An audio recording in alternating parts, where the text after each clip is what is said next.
To create a new theme, you'll select Themes from the left-hand menu and you will select New Theme. The first option here is a name, which is a required field. You'll go ahead and give it a name. Valid characters include letters, numbers, and hyphens. You can also give it a document title. For the purpose of this video, I'll just call it Demo. And then you have your selection. Under colors, it's categorized into three categories: general, selected, and highlighted. I also want to point out the preview example in which you can see your changes as you make them live under the selection. Okay, so starting with general, you have background, background alternate, font, primary, and border.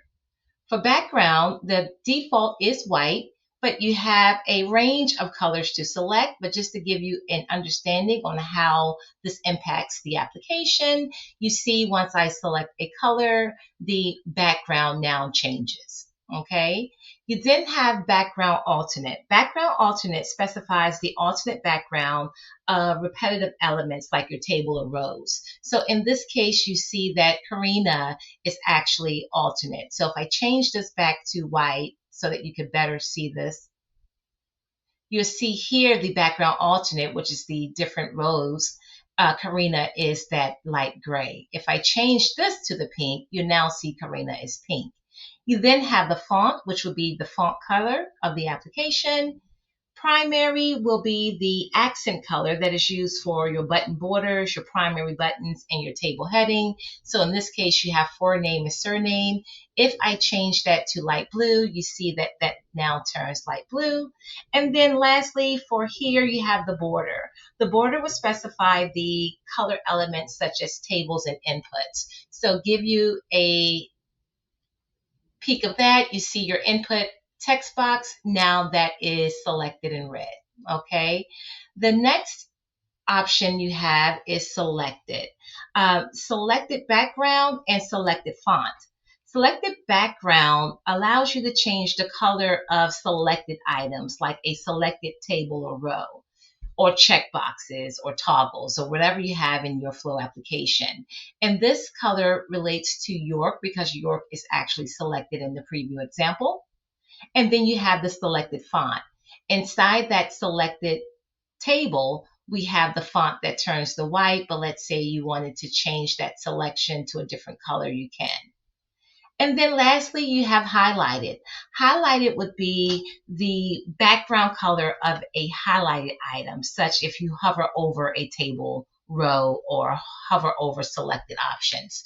So if I change my highlighted background to, let's say, this brighter blue here, you see as I'm hovering over different items, that background is changing. And then, of course, you have the highlight font that's associated with it.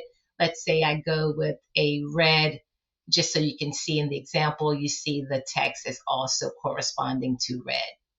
Next, you have your options for your files. You can use the custom logo option to upload a custom logo. You can put the logo URL in the text box, or you can simply select the icon that will take you to the asset manager where you can drag and drop, or you can browse your local folder for a logo and then you can insert it there. As you see here, I already have the Boomi logo. You have your custom CSS style sheets. Again, same concept. You can put in the URL to the hosted custom component CSS file, or you can use the drag and drop method by selecting the icon and drag and drop a custom CSS file here, or browse your local folder for the custom CSS file. I would like to also note that you can only upload files that have the CSS extension with a max size of 100 meg. Same concept for custom JavaScript files. So for custom JavaScript files, you can enter the URL to a hosted custom component JS file, Or you can use that same drag and drop method or browse your local folder by clicking on the icon to Asset Manager and uploading your files here. In this particular case, for JavaScript, the file types must have the JS extension and also adhere to the 100 meg max size. And then you can add any additional comments in the blank text space here. Once you've done so, you have made your changes and you like the way that looks, you'll go ahead and select Save. And now your new theme is saved and available for use with your flows. To apply your new theme to any flow, you'll just simply select the flow. You can either run or publish. In this case, I'll just go ahead and choose Publish. I'll take and select my environment, select Publish again. Here the screen will be familiar, but what you'll see here now is that I have an option for theme.